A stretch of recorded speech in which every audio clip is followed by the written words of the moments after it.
Well, guilt by association is something of an association fallacy, where you're assumed guilty of something when there's no proof of it, just because of some irrelevant association. Oftentimes, a person in your squad or whatever that you have that might be guilty of similar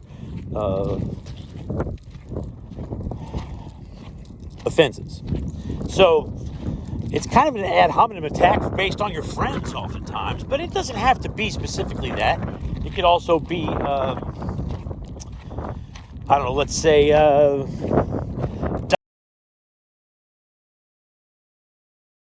Donald Trump might be running for president, and a reporter might say, did you know that you were endorsed by the Ku Klux Klan? And well, would you want to vote for anybody who's endorsed by the Ku Klux Klan? Well, the thing is, that's a guilt by association, because of the irrelevant association is just because someone likes him doesn't mean he endorses their views. So it's an informal logical fallacy, and these things are common problems. Like the ad hominem attack necessarily, it's kind of like calling names. Those problems that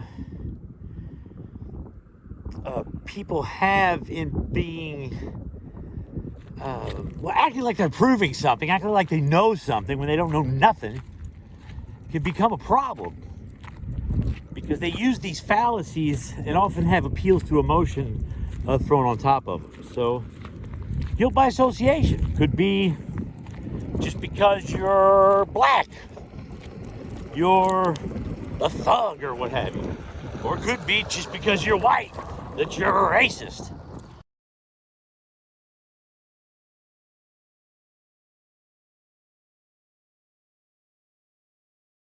All of these are examples of guilt by association. Well, it could also be guilt by association by being a resident of Slab City. That means you're homeless. Well, maybe that's not uh, a logical fallacy after all. Anyway, this is Crazy Bob signing All out. right, that was Robert Darling with "What a Crazy Ride," also known as Crazy Bob. Uh, I just want to thank him for giving me his insight or what his thoughts was on guilt or guilty by association. I'm going to go ahead and say that am I guilty by association by knowing Crazy Bob? So does that make me crazy about the people I hang around with? He said, and how many attacks?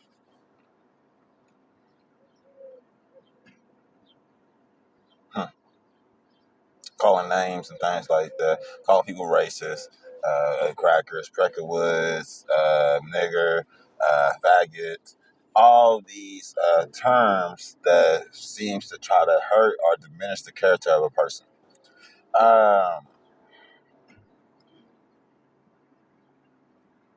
I was telling Bob about being guilty by association. I'm guilty automatically or assumed to be something that I'm not.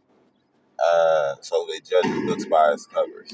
I don't like the fact that this is a part of the system or systematic oppression, if you want to call it, or some type of form of keeping a feud or a riot amongst black and whites.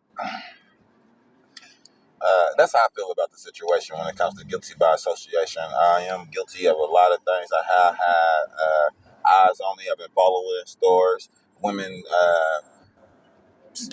clench onto their purses and things like that.